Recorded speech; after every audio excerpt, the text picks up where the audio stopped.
change. Hi beautiful people, welcome back to my channel.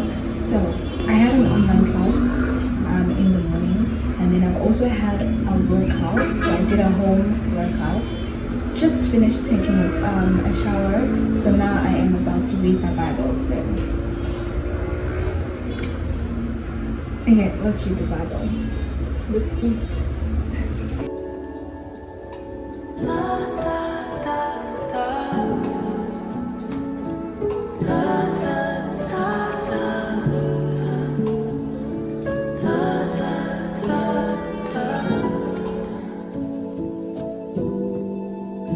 This can't be my forever, no. This can't be my forever, no. And I know they don't see what I see. Prayed on my knees for my peace. Wanna see family feel at ease, oh. And I know that there's more than this, yeah. And I know that there's more than this, hey, yeah.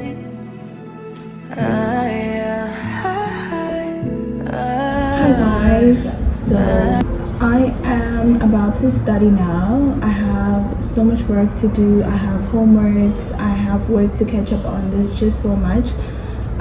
So for now I'm going to write down like what I need to be studying, so that I know like where I'm at.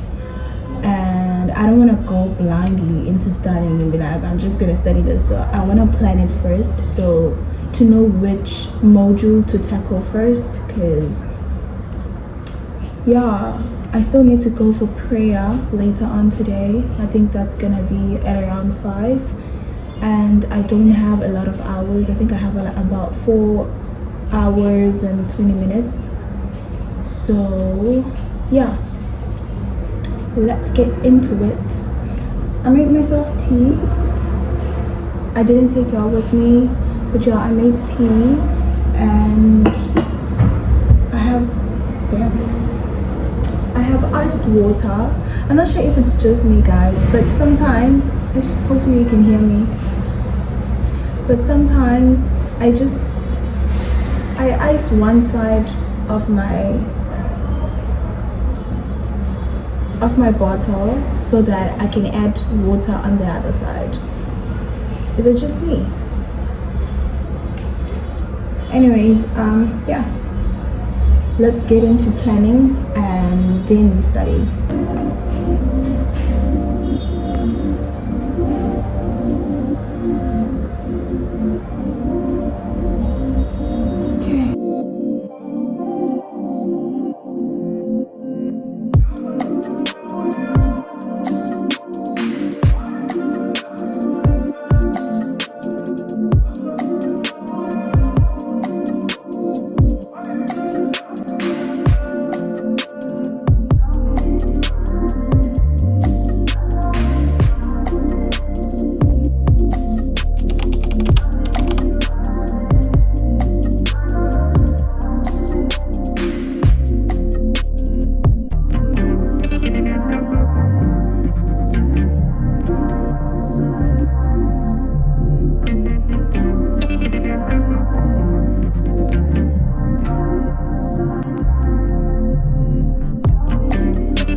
So tired, but yeah, I'm not done studying.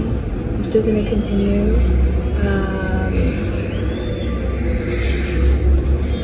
My tea is finished, guys. It's a lot, but anyway, I'm going to be drinking this right now. the BioPlus just to help me concentrate more, because I do feel like a little bit of tiredness, and then just continue tackling my work, guys. That's all I'm doing. So I've phoned up now. Yes, I do.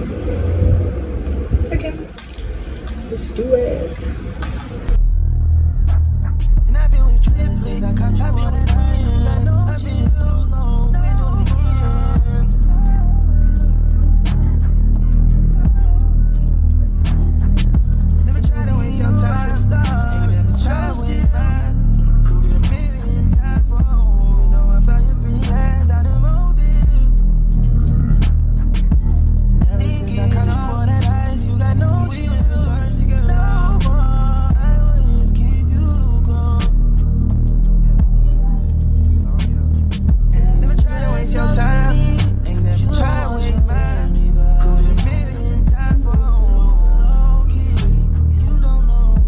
Awesome.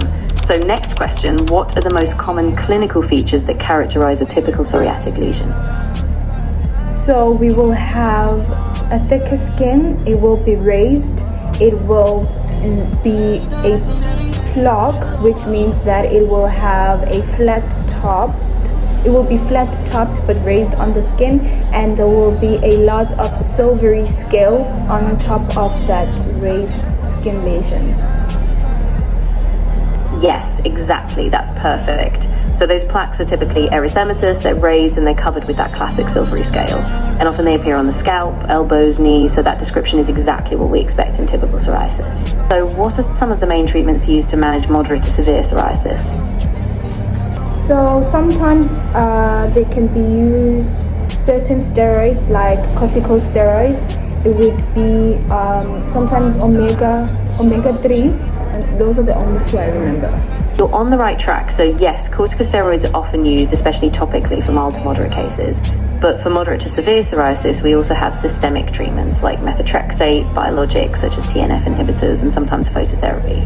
So it's a spectrum from topical steroids to systemic therapies depending on severity. I don't know. That's all right, no worries. Let's clarify. The primary cell here is the mast cell. In IgE-dependent urticaria, allergens cross-link IgE antibodies. With IgE, since IgE is responsible or closely associated with allergens. Exactly, you've got it now. So when an allergen binds to IgE on a mast cell, it triggers that cascade, histamine release, swelling, itching. And for non-allergic triggers, mast cells can still be activated just through different pathways. So yes, IgE is a big player in urticaria, of course. So what are some common triggers or factors that can cause urticaria to be chronic or recurrent rather than just acute?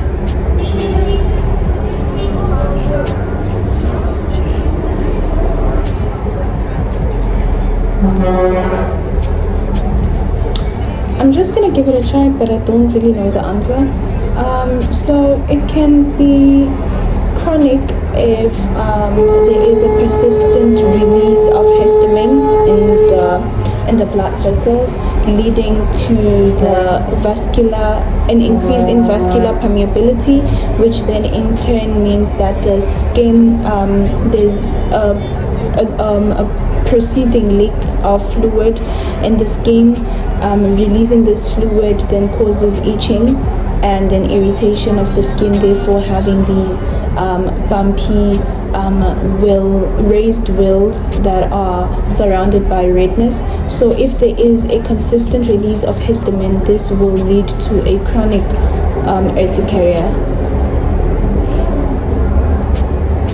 Yeah, that was a really solid explanation. You're absolutely on track. Chronic urticaria often happens when mast cells or histamine release is ongoing, even without a clear trigger. And sometimes autoimmune factors or even stress can perpetuate it. So you explained that really well. Nice job. Thank you. You're welcome. All right, next question.